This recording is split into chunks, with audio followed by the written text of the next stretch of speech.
Welcome to Chillin' 101. We hope this video helps. In this video, I will show how to make cheese fondue. Start by grating cheese finely and rubbing the pot with garlic to add subtle flavor and prevent sticking. Keep heat low and add wine slowly while whisking to form a smooth emulsion.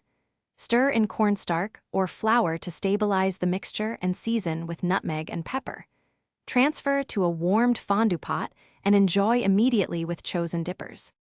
Grate the cheeses and toss them with cornstarch to ensure smooth melting and a creamy texture. Warm the wine gently until it is steaming but not boiling, then add the cheese gradually while whisking to incorporate air and avoid clumps. Season modestly with freshly ground pepper and a pinch of nutmeg for warmth. Keep a low, steady heat and stir constantly until the fondue is glossy and velvety, then move to the fondue pot. Quick recommendation: if you make extra fondue, grab a set of leak-proof containers for hassle-free storage and leak-safe transport. These containers stack neatly, seal tightly, and keep sauces from spilling in your bag, which is perfect for taking fondue to potlucks or saving leftovers for the next day.